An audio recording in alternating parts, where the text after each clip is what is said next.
Good morning students. मैं आपका फिर से स्वागत करता हूं अपने यूट्यूब चैनल वीर फिजिक्स क्लासेस में। आज हम बात करेंगे क्लास 12th की फिजिक्स यूनिट नंबर 6, जिसका चैप्टर है फोर्थ चैप्टर यानी डी, जिसका नाम है ऑप्टिकल इंस्ट्रूमेंट। ये चैप्टर जो है वो बहुत इंपॉर्टेंट है, क्योंकि इस चैप्टर से जो लेंथी क्वेश्चन है, लॉन्ग आंसर क्वेश्चंस हैं, वो पूछे जाते हैं। क्लियर? तो इससे रिलेटेड, इस चैप्टर में से रिलेटेड हम वीडियो बना चुके हैं। Defect in human I, simple microscope, compound microscope, और आज हम इस वीडियो में डिस्कस करेंगे एस्ट्रोनॉमिकल टेलीस्कोप के बारे में। तो एस्ट्रोनॉमिकल टेलीस्कोप क्या होता है? N astronomical telescope is an optical instrument. तो आपको पता है हम यहां पर इस चैप्टर में किसकी बात करें? ऑप्टिकल इंस्ट्रूमेंट्स की। तो एस्ट्रोनॉमिकल टेलीस्कोप भी क्या है? एक ऑप्टिकल इंस्ट्रूमेंट है which is use for observing distinct image of heavily bodies like star, planets. Means ये जो इंस्ट्रूमेंट है, ऑप्टिकल इंस्ट्रूमेंट है, वो दूर डिस्टिंक्ट मतलब दूर जो ऑब्जेक्ट हैं उनको देखने के काम आता है। जैसे कंपाउंड माइक्रोस्कोप है, वो क्या काम आता था?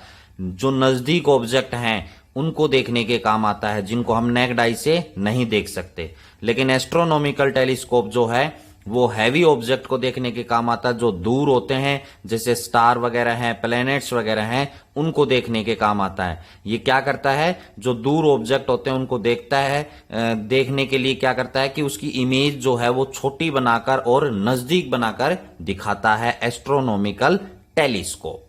क्लियर? इस एस्ट्रोनॉमिकल टेलीस्कोप में भी टू लेंसेज होते हैं, टू कॉन्वेक्स लेंसेज होते हैं, जिनका नाम है ऑब्जेक्टिव लेंस और आई लेंस।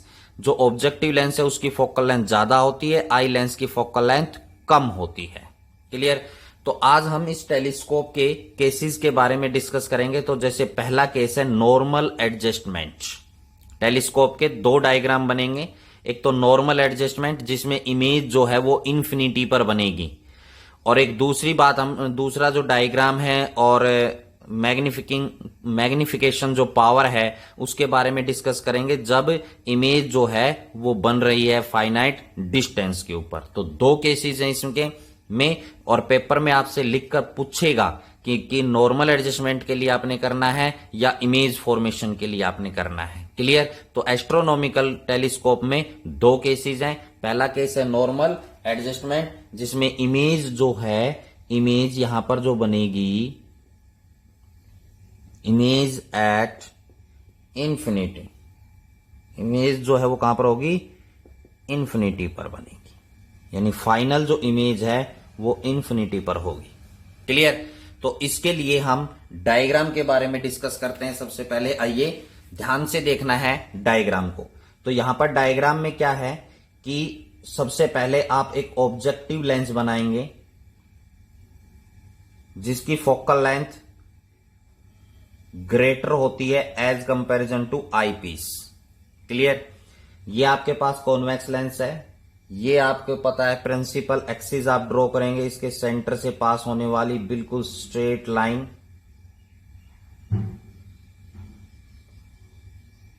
जिसका नाम यहां पर मैंने दे दिया C1।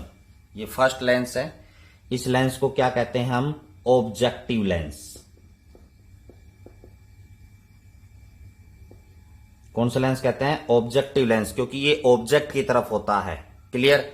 तो यहां पर अब आप क्या करेंगे कि ये सेंटर हो गया, ऑप्टिकल सेंटर इस लेंस का, ऑब्जेक्टिव लेंस का। आई लेंस आपने बाद में बनाना है। तो अब क्या है? ऑब्जेक्ट जो है वो कहां पर है? बहुत दूर है, डिस्टिंग है, दूर है। जैसे आपको पता है स्टार, प्लैनेट्स की डिस्टेंस क्या होती है? बहुत दूर होती है। तो यहां से आप पैरेलल लाइट रेज आएंगी, क्योंकि जब ऑब्जेक्ट जो है वो इंफिनिटी पर होता है, मतलब दूर होता है, तो वहां से लाइट रे कैसी आती हैं? पैरेलल लाइट रेज आती हैं। क्लियर? तो यहां से लाइट रे आ रही है।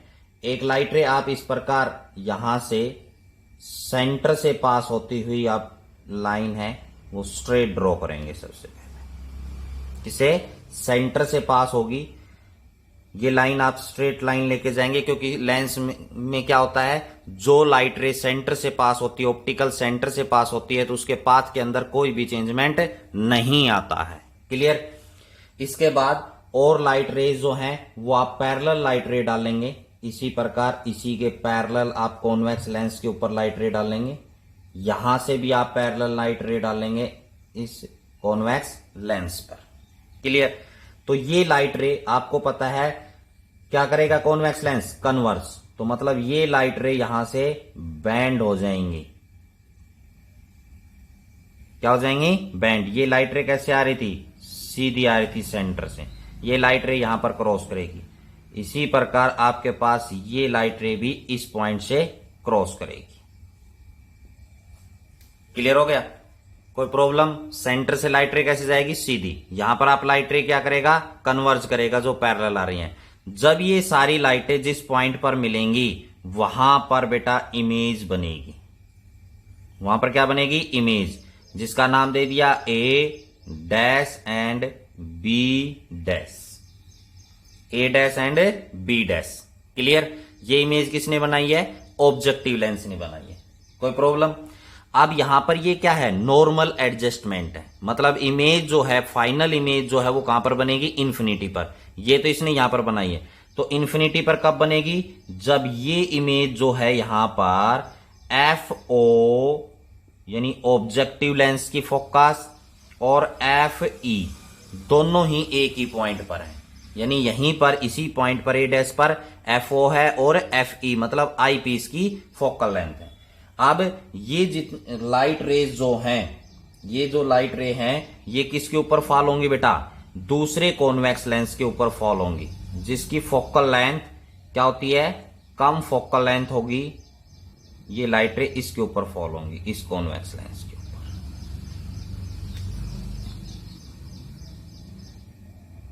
क्लियर?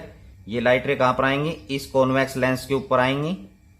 तो यहां से आप कोई भी दो लाइट रे आप ले सकते हैं। जैसे सेंटर से आ रही इस लाइट रे को आप छोड़ सकते हैं। यहां पर आप सिर्फ क्या लेंगे? ये दो लाइट रेज लेंगे। ये जो पैरेलल आई थी ये लाइट रे और एक ये लाइट रे लेंगे। क्लियर?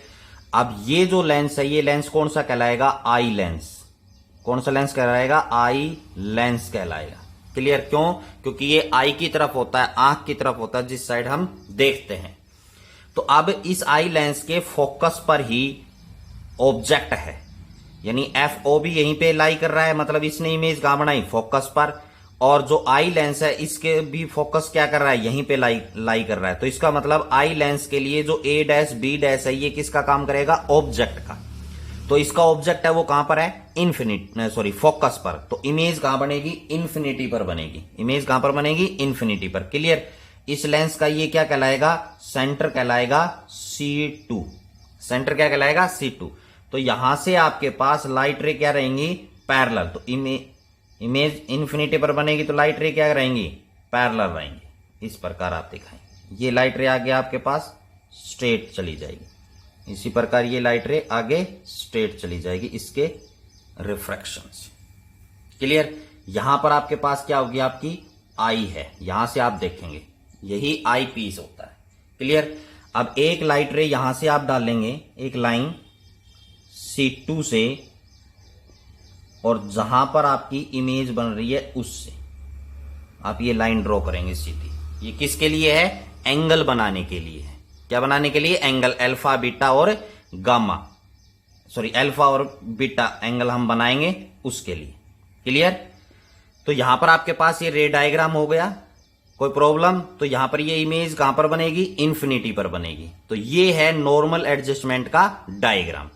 अब इसकी पावर निकालने के लिए, मैग्नीफाइंग पावर निकालने के लिए यहां पर ये एक एंगल क्या बनेगा? अल्फा। क्योंकि ये लाइट रे कहां से आ रही? ऑब्जेक्ट, ये प्रिंसिपल एक्सिस, ये अल्फा है। तो ये एंगल यहां पर भी क्या होगा? अल्फा। यहां पर भी ये एंगल क्या होगा बेटा? अल्फा एंगल होगा। क्लियर?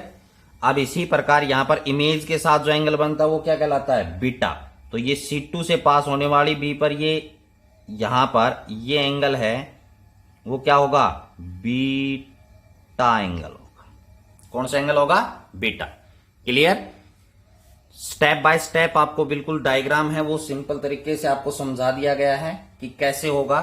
तो यहां से यहां तक आपके पास, ये मैं डिस्टेंस भी लिख देता हूं, यहां से और यहां जो इमेज बनी है ये है FO यानी फोकस ऑफ ऑब्जेक्टिव, और यहां से सेंटर तक ये है FE। क्या है? FE। तो यहीं पर मैं बता देता हूं, length of pipe, length of pipe, मतलब ये जो दोनों लेंसेज हैं ऑब्जेक्टिव और आई पीस दोनों एक पाइप में एडजस्ट होते हैं। तो इस प्रकार की कंडीशन में जो लेंथ ऑफ पाइप होगा यानी एल, वो किसके बराबर होगा बेटा? F O plus F E के। किसके बराबर होगा? F O plus F E के बराबर होगा। क्लियर? कोई प्रॉब्लम? क्योंकि इन दोनों के बीच की दूरी क्या होगी? इसके बराबर। तो अब हम क्या निकालेंगे बेटा? मैग्नीफाइंग पावर निकालेंगे, यहां पर मैग्निफिकेशन। तो उसके लिए यहां पर देखिए, मैं ये एरिया ले लेता हूं उसको कैलकुलेट करने के लिए। मैग्नीफाइंग पावर जो है, मैग्नीफाइंग पावर जिसको हम स्मॉल एम से डिनोट करते हैं वो होती है बीटा डिवाइडेड बाय अल्फा। इसके बारे में मैं डिटेल में बता चुका हूं जब मैंने सिंपल सेकंड जो वीडियो बनाई थी इस चैप्टर की। सिंपल माइक्रोस्कोप है, थर्ड वीडियो है कंपाउंड माइक्रोस्कोप, उसमें भी हम इसके बारे में डिस्कस कर चुके हैं। तो उन वीडियो को जरूर देखें इनको समझने के लिए। क्लियर? तो मैग्नीफाइंग पावर जिसको एम से स्मॉल एम से डिनोट करते हैं बीटा अपॉन अल्फा होता है। अब हम क्या कहते हैं? Alpha and beta are small angles. क्योंकि बेटा जो ये मैथमेटिकली प्रोसेस है वो सेम है, सिंपल माइक्रोस्कोप का भी, कंपाउंड माइक्रोस्कोप का भी और टेलीस्कोप का भी। तो इसलिए उनको जरूर देखें। तो यहां पर हम क्या लिख सकते हैं? दोनों एंगल स्मॉल हैं, तो यहां पर हम लिख सकते हैं alpha is nearly equal to tangent alpha and beta is nearly equal to tangent beta. यानी हम इसको अल्फा की जगह टेंजेंट अल्फा और बीटा की जगह टेंजेंट बीटा लिख सकते हैं। क्लियर?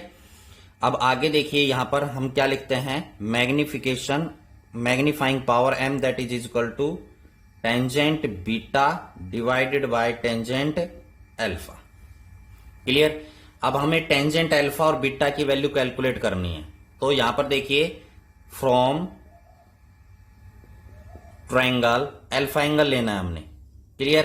तो अल्फा एंगल है तो ये ट्रायंगल लेनी है C1 A dash B dash. तो from triangle C1 A dash and B dash. Clear? तो यहां पर हमारे पास क्या निकालेंगे? Tangent alpha. टेंजेंट अल्फा क्या होगा? Perpendicular upon base. तो मतलब A dash B dash divided bye क्या हो जाएगा बेटा? C1 A dash. सारी डिस्टेंस किससे लेनी है? सेंटर से। क्लियर? टेंजेंट बीटा अब हम निकालेंगे, ये टेंजेंट बीटा। तो आप इसके लिए क्या करेंगे? फ्रॉम ट्रायंगल, कौन सी ट्रायंगल से? C2 A dash C2 and B dash. तो यहां पर लिख देंगे A dash C2 and B dash. वैसे रूल के हिसाब से क्या होता है बेटा बता देता हूं, जो एंगल होता है वो बीच में लिखा जाता है। जैसे यहां पर एंगल बन रहा है तो इसको C1 को हम बीच में लिखेंगे, ये बातें आप ध्यान रखें। तो यहां से हमारे पास क्या हो जाएगा? Tangent beta that is equal to perpendicular upon base. तो परपेंडिकुलर कौन है? A dash B dash. ये बेस का काम कौन करेगा? C2 and A dash. Clear? तो यहां से magnifying power m that is equal to tangent beta upon alpha. तो टेंजेंट बीटा किसके बराबर है? A dash B dash divided by C2 A dash. और टेंजेंट अल्फा किसके बराबर है? ये रहा। तो ये क्या हो जाएगा? C1 A डैश ऊपर चला जाएगा, नीचे बच जाएगा A डैश B डैश। तो A डैश B डैश से कैंसिल हो जाएगा। तो यहां पर m that is equal to हो जाएगा C1 A dash divided by C2 A dash. Clear? अब आप देखिए यहां पर ध्यान से, C1 A डैश ये क्या है? फोकस है। C1 A डैश क्या है? Focal length of A objective lens. C2 A dash ये भी क्या है? फोकस किसका? आई पीस का। क्लियर? लेकिन इसकी वैल्यू कैसी आएगी? नेगेटिव आएगी, क्योंकि ये हम इधर जा रहे हैं, राइट टू लेफ्ट जा रहे हैं, इसमें लेफ्ट टू राइट जा रहे हैं। तो यहां पर ये किसके बराबर हो जाएगा बेटा? FO डिवाइडेड बाय माइनस का FE। FO divided by minus का FE। क्लियर? FO तो यहां से यहां तक पॉजिटिव हो गया, ये क्या होगा? नेगेटिव, क्योंकि incident ray left to right आ रही है। आप मेजरमेंट कहां से कर रहे हैं? Right to left. तो इसलिए यहां पर फोकस कैसा होगा, नेगेटिव होगा। और लेंथ ऑफ पाइप मैंने आपको बता दी नॉर्मल एडजस्टमेंट में FO प्लस FE के बराबर होगा। तो ये था नॉर्मल एडजस्टमेंट के बारे में। आइए बच्चों, अब हम बात करते हैं एस्ट्रोनॉमिकल टेलीस्कोप के सेकंड केस के बारे में। क्या है ये सेकंड केस? मतलब इसमें क्या है, सेकंड केस में final image is form at least distance of distinct vision. मतलब जो फाइनल इमेज है ना वो डी पर बने, जो कि लीस्ट डिस्टिंग विजन होता है हमारी ह्यूमन आई का 25 सेंटीमीटर, वहां पर बने। तो वो उसके बारे में हम डिस्कस करने जा रहे हैं। तो देखिए, अभी मैंने डायग्राम बनाया था, ज्यादा बार बार चेंजेस करने की जरूरत नहीं, इसलिए मैंने इसको यहीं छोड़ दिया। आपको पता है मैंने ये पैरेलल लाइन रे डाली, ये अल्फा एंगल बनाया, यहां पर इसकी इमेज बनी। किसकी इमेज बनी बेटा? ये यहां पर किसने बनाई है ये इमेज? ऑब्जेक्टिव लेंस ने। ए डैश और बी डैश इमेज बनाई है ऑब्जेक्टिव लेंस ने। अल्फा यहां पर एंगल है, बीटा है वो इमेज के साथ है। लेकिन यहां पर इसमें डिफरेंस क्या हो जाएगा कि इमेज जो है ये जो ऑब्जेक्टिव लेंस ने बनाई इस ए डैश पॉइंट पर, यहां पर हो जाएगा बेटा FO, मतलब ऑब्जेक्टिव लेंस का फोकस। लेकिन यहां पर इस केस में FE यहां पर नहीं होगा।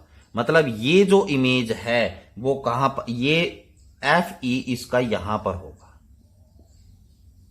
मतलब इमेज जो है वो इस केस में कहां बनेगी? फोकस और ऑप्टिकल सेंटर के बीच में बनेगी। क्लियर? तभी जो है ये, जब आपको पता है कॉन्वेक्स लेंस के सामने ऑब्जेक्ट जो है वो फोकस और ऑप्टिकल सेंटर के बीच में होता है, तभी इमेज इरेक्ट और विर्चुअल बनाता है और लार्ज बनाता है। क्लियर? तो यहां पर सिर्फ ये हो जाएगा। इन्फिनिटी वाले केस में F4 FE दोनों क्या कर रहे थे? लाई। लेकिन यहां पर FE जो है वो लाई नहीं करेगा, ये FO है, यानी A डैश B डैश जो इमेज है ऑब्जेक्टिव ने बनाई है, ये फोकस ऑफ आईपीस और ऑप्टिकल सेंटर के बीच में लाई करेगी। ये मेन अंतर है, इस चीज का ध्यान रखना है। क्लियर? तो अब इसके लिए इमेज बनाने के लिए आप क्या करेंगे? यहीं से ये जो लाइन थी C2 से डॉटेड में, ये मैंने आगे बढ़ा दी। अब यहां पर हमने क्या बनानी है? इमेज बनानी है। तो जैसे यहां पर आपके पास इमेज बनी, इरेक्ट बनेगी, ठीक है, ये इमेज बनी यहां पर, जिसका नाम दे दिया मैंने A डबल डैश और B डबल डैश। क्लियर? ये इमेज बनी है जो कि किसने बनाई है? आई पीस ने बनाई है लीस्ट डिस्टिंग विजन के ऊपर। तो यहां से आप ये जो लाइट रेज हैं यहां पर जो लेंस से पड़ेंगी, इन लाइट रेज को भी आप क्या करेंगे? बैक मिलाएंगे। स्केल का यूज करना है आप लोगों ने। ये व्हाइट बोर्ड है, लेंथी है, इसलिए यहां पर स्केल का यूज नहीं हो सकता। ये लाइट रे थी यहां पर आपकी, यहां से ये लाइट रे आई थी, ये इस लेंस के ऊपर फॉल होगी, इसको भी आपने बैक मिलाना है, स्केल का यूज करना है। अब इसको आप आगे मिला दीजिए, इसको आप डार्क करके आगे। तो यहां पर ये आपकी क्या होगी? आई होगी। क्लियर? ये लाइट रे क्या हुई? रिफ्रैक्ट हुई। इनको आगे जाकर ये नहीं मिलेंगी, क्योंकि तो कहां मिलेंगी? बैक, क्योंकि विर्चुअल इमेज बनाएगा। ये केसेस हम बहुत बार डिस्कस कर चुके हैं कि ऑब्जेक्ट जो है वो फोकस और ऑप्टिकल सेंटर के बीच में है, तो इमेज विर्चुअल बनती है, तो वो बैक बनती है हमेशा। क्लियर? तो इसको आप क्या करेंगे? बैक मिला देंगे। सिर्फ ये चेंज करना है डायग्राम में। इमेज जब इंफिनिटी पर बनेगी उसमें, और लीस्ट डिस्टिंग विजन पर बनेगी उसमें, ये अंतर आपने करना है डायग्राम का, इसका ध्यान रखना है आप लोगों ने। क्लियर हो गया? कोई प्रॉब्लम? तो यहां पर आई होप आपको डायग्राम समझ में आ गया होगा, क्योंकि ये डायग्राम पहले वाला मैं आपको समझा दिया, इसमें भी वैसे ही बनाना है, सिर्फ यहां पर ये ध्यान रखना है। और इमेज यहां पर आपके पास बनेगी इन्वर्टेड, और ये जो इमेज बनेगी यहां से ये, और आई पीस से ये होगी लीस्ट डिस्टिंग विजन पर, मतलब स्मॉल डी पर। क्लियर? यहां से यहां तक ये क्या है? FO है, और यहां से यहां तक ये क्या है? UE है। मैं यहां पर भी लिख देता हूं, इमेज बना, डिस्टेंस दिखा देता हूं। यहां से ये जो इमेज बनी है ना A डैश B डैश, यहां तक ये क्या है? FO है, और इसके सेंटर से यहां तक की ये डिस्टेंस है UE। FE नहीं है, ये UE है, मतलब ऑब्जेक्ट डिस्टेंस। क्लियर? अब क्या करना है? मैग्नीफाइंग पावर निकालनी है बेटा। ये रही मैग्नीफाइंग पावर, सेम जो अभी किया, सेम सब कुछ सेम रखना है यहां पर, यहां आकर चेंज हो जाएगा। बस सब कुछ आपने सेम करना है, यहां पर आकर चेंज हो जाएगा। क्या चेंज हो जाएगा यहां पर आकर कि C2A', अब ये क्या है, FE नहीं है, अब ये क्या है, ये जो मैंने लिखा UE है, और माइनस का तो होगा ही, क्या हो जाएगा, माइनस का UE। बाकी ये कैलकुलेट करने का तरीका यही होगा, क्योंकि ये इमेज डिस्टेंस हो जाएगी किसके, सॉरी ऑब्जेक्ट डिस्टेंस हो जाएगी किसके लिए, आईपीस के लिए। क्लियर, FE यहां पर है। तो यहां पर लेंथ ऑफ पाइप आप निकालेंगे, यानी L, यहां पर ये फार्मूला लिख देता हूं, किसके बराबर होगा, FO प्लस UE के बराबर। लेंथ ऑफ पाइप यहां पर ध्यान देना है, FO प्लस UE के बराबर हो जाएगा। सभी को समझ में आ गया, कोई प्रॉब्लम? आई होप आपको बिल्कुल समझ में आ गया होगा। तो मैं अब इसको रब कर रहा हूं, क्योंकि इस मैग्निफिकेशन को थोड़ा सा आगे और चेंजेस करना है, तो उसके लिए मैं यहां पर इसको रब कर देता हूं। तो बेटा मैग्नीफाइंग पावर को आगे निकालने के लिए लेंथ ऑफ पाइप हो गया, यहां तक आ गई थी हमारे पास magnifying power M, that is equal to FO divided by minus का UE। तो अब इसमें और चेंजेस करने के लिए और फॉर्म में निकालने के लिए हम क्या करते हैं, आपको पता है लेंस फॉर्मूला जो होता है 1/f that is equal to 1/v minus 1/u होता है, 1/v माइनस 1/u। तो अब इसको आई पीस के लिए लिखने के लिए क्या करना है, v यानी image VE, image distance from eyepiece. तो ये किस पर बनेगी, लीस्ट डिस्टिंक्विजन पर। किस पर बनेगी, लीस्ट डिस्टिंक्विजन मतलब D पर। तो इसकी वैल्यू आपके पास कैसी होगी, माइनस। कैसी वैल्यू होगी, माइनस, क्योंकि ये इस साइड बन रही थी, राइट टू लेफ्ट। डायग्राम में आप देखिए UE मतलब इमेज डिस्टेंस जो है U इसका, ये किसके बराबर होगा, यहां पर U की जगह आप क्या लिखेंगे, यहां पर U की जगह आप लिखेंगे माइनस का UE, जो अभी डायग्राम में आपको दिखाया था, यहां भी यूज किया था, माइनस का UE। क्लियर।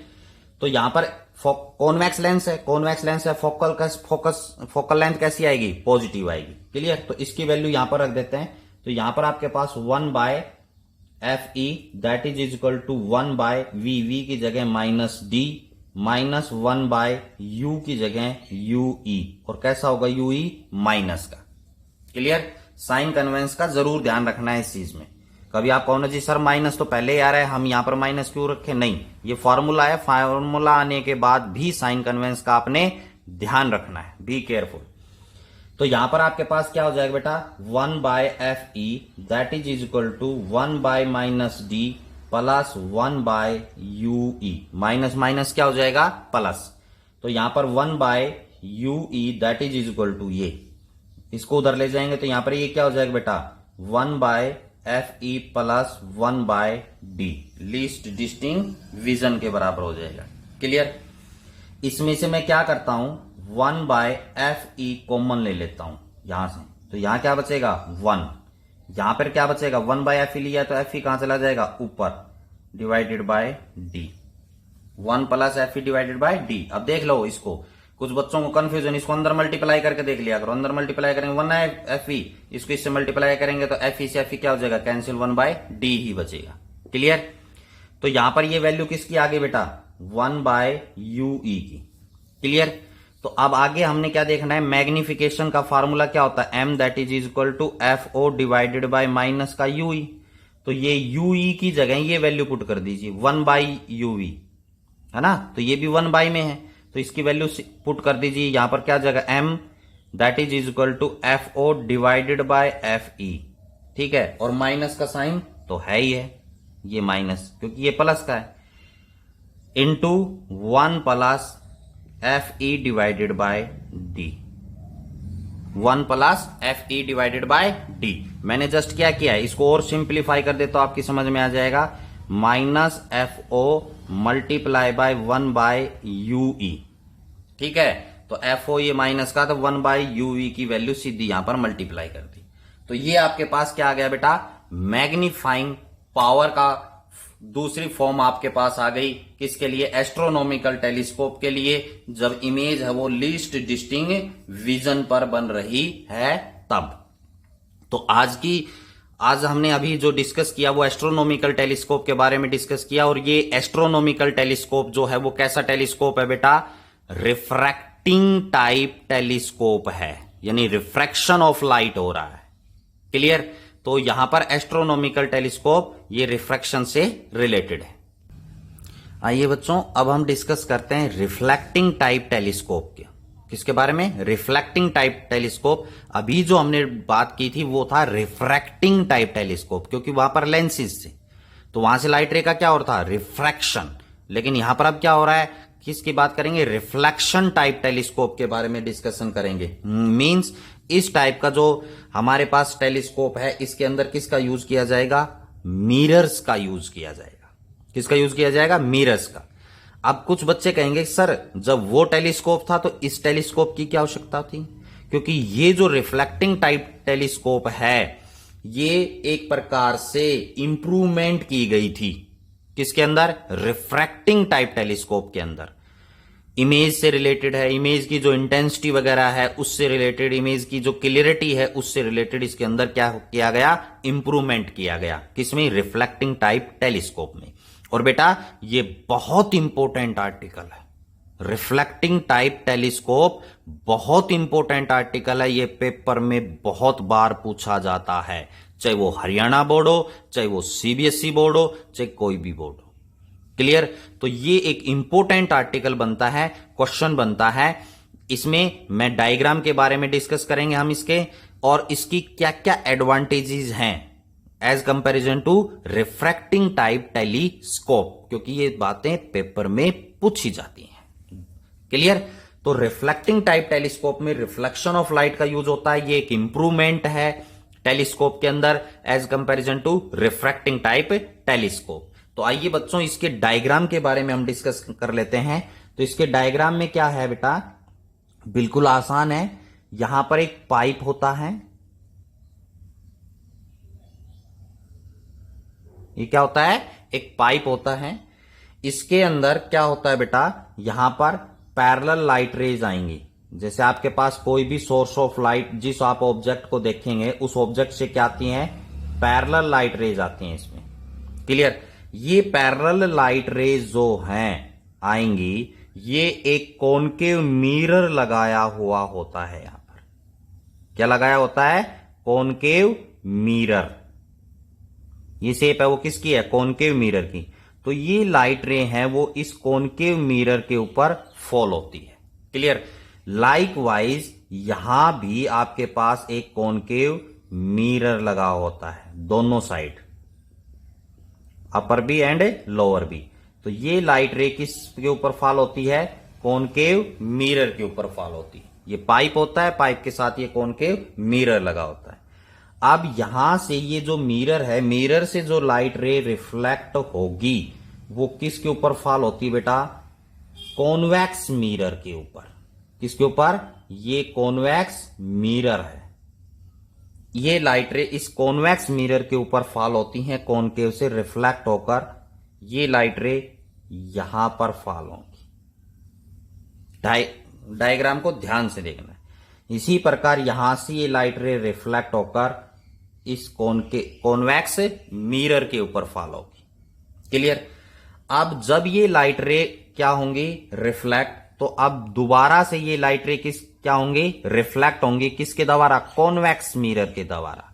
तो ये लाइट रे रिफ्लेक्ट होकर हमारे पास जो ऑब्जर्वर है, जहां से हम देख रहे हैं, उसके ऊपर रिफ्लेक्ट होकर चली जाती है यहां से। क्लियर? यहां पर हमारे पास क्या लगा होता है? आई पीस। क्या लगा होता है? आई पीस जो है वो होता है यहां पर, ये आई पीस है। क्लियर? ये ऑब्जेक्टिव मिरर कहलाता है। कौन सा मिरर कहलाता है? Objective mirror. क्लियर? ये क्या है? सेकेंडरी मिरर है। ये ऑब्जेक्टिव मिरर क्यों कहते हैं? क्योंकि इस पे लाइट रे कहां से आ रही है? ऑब्जेक्ट से लाइट रे आ रही है, रिफ्लेक्ट हुई कॉन्वेक्स पे, रिफ्लेक्ट होकर आई पीस के पास चली जाएंगी। तो यहां इस प्रकार हम हैं वो क्या देख सकते हैं, इमेज जो है वो हम देख सकते हैं किसकी, जो भी डिस्टिंक्ट ऑब्जेक्ट है, दूर जो ऑब्जेक्ट है उसकी यहां पर रिफ्लेक्टिंग टाइप टेलीस्कोप से हम उसकी इमेज जो है वो क्लियर देख सकते हैं। तो ये एक बहुत इजी डायग्राम है और ये इंपॉर्टेंट भी बहुत है। क्लियर? तो आई होप डायग्राम आपको समझ में आ गया होगा कैसे बनाना है इसका रिफ्लेक्टिंग टाइप टेलीस्कोप का। अब जो बात आती है वो आती है एडवांटेजेस की, कि भैया जो रिफ्लेक्टिंग टाइप टेलीस्कोप है उसकी क्या एडवांटेजेस है। एडवांटेजेस के बारे में हम डिस्कस करते हैं इसके। ठीक है, तो यहां पर आपके पास एक तो सबसे पहले जो एडवांटेज है वो क्या है कि there is no chromatic aberration. Clear? जैसे कि ऑब्जेक्टिव मिरर वगैरह है उसमें क्रोमेटिक अबेरशन नहीं है। दूसरी जो एडवांटेज है इसकी कि स्फेरिकल अबेरशन भी रिड्यूस की गई है इसके अंदर। स्फेरिकल अबेरशन मतलब जो करव होती है, स्फेरिकल मिरर्स होते हैं, इनकी भी अबेरशन क्या की गई है, दूर। अब कुछ बच्चे कहेंगे सर ये अबेरशन क्या है, मिरर्स वगैरह में आपको उसमें पढ़ा है आपने क्या कि जैसे रिफ्लेक्शन होता है लाइट का, जैसे मिरर के थ्रू लाइट का क्या हुआ, रिफ्लेक्शन। तो रिफ्लेक्शन के बाद क्या बनाएगा, इमेज। क्लियर? तो इमेज जब बनती, कब बनती है, जब टू लाइट रेज रिफ्लेक्शन के बाद आपस में मिलेंगी जिस पॉइंट पर। तो अगर अबेरशन नहीं है उसके अंदर, बिल्कुल भी स्फेरिकल अबेरशन नहीं है, तो लाइट रे एग्जैक्टली एक दूसरे के ऊपर लाई करेंगी जहां पर इमेज बनेगी। लेकिन अगर अबेरशन है तो वो लाइट रेज जो है रिफ्लेक्शन के बाद वो एक एग्जैक्टली पॉइंट पर नहीं मिलती, इधर उधर हो जाती है, तो वो होता है अबेरशन, स्फेरिकल अबेरशन। क्लियर? तो उसको इसके अंदर क्या किया गया है, रिमूव किया गया है। क्लियर? इमेज जो है, नेक्स्ट लिख लेना इसमें, सेकंड स्फेरिकल अबेरशन को भी रिमूव किया है, मैं लिख देता हूं स्फेरिकल अबेरशन रिमूव, या you can say that reduced.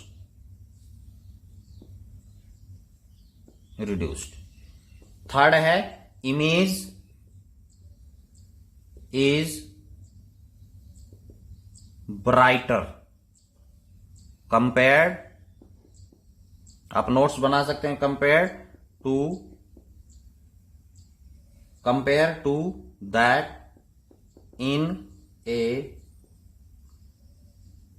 Refracting type telescope. यानी इसके अंदर जो इमेज बनेगी उसकी ब्राइटनेस क्या होगी, ज्यादा होगी, किसके कंपैरिजन में, जो रिफ्रैक्टिंग टाइप टेलीस्कोप है उनके कंपैरिजन में। क्लियर? एक यहां पर इसकी रिजोल्यूशन पावर भी क्या है, ज्यादा है, ये भी आप लिख लेना। इसकी रिजोल्विंग जो पावर है अचीव की गई है इसके अंदर रिफ्लेक्टिंग टाइप टेलीस्कोप के अंदर, वो भी हाई है। तो ये भी आप नोट्स में लिख लें, high resolving power is achieve by using the mirror of large aperture. Clear? तो यहां पर ये कुछ एडवांटेजेस हैं as comparison to the reflecting type telescope. और इसकी जो मैग्नीफाइंग पावर आप लिखेंगे m that is equal to FO divided by FE के बराबर होती है, जिसको हम R/2 डिवाइडेड बाय FE लिख सकते हैं। R/2 क्यों लिखा है, क्योंकि रेडियस ऑफ कर्वेचर है वो 2 टाइम्स ऑफ फोकस होती है, तो focus that is equal to radius का हाफ होता है। तो ये इसका मैग्नीफाइंग पावर निकालने का फॉर्मूला है, वो यहां पर आप ये लिख सकते हैं। क्लियर? तो यहां पर हमने अभी डिस्कस किया रिफ्लेक्टिंग टाइप टेलीस्कोप के बारे में, ये इसका डायग्राम है और इसकी एडवांटेजेस क्या हैं ये आपसे पेपर में पूछी जाती है। ओके, आज की इस वीडियो में हमने बात की टेलीस्कोप के बारे में, 2 टाइप्स के टेलीस्कोप, रिफ्लेक्टिंग और रिफ्रैक्टिंग। रिफ्रैक्टिंग टेलीस्कोप के 2 केस, इमेज इंफिनिटी पर है या लीस्ट डिस्टिंक्ट विजन पर है, दोनों केस में, और रिफ्लेक्टिंग टाइप टेलीस्कोप के बारे में डिस्कस किया। आज की अगर मेरी वीडियो पसंद आई हो तो लाइक करें, और जिसने अगर मेरे चैनल को सब्सक्राइब नहीं किया तो वो प्लीज सब्सक्राइब कर लें चैनल को। और कोई प्रॉब्लम हो तो आप मुझे कमेंट्स में लिख सकते हैं। आज की इस वीडियो में इतना ही। Thank you and have a nice day.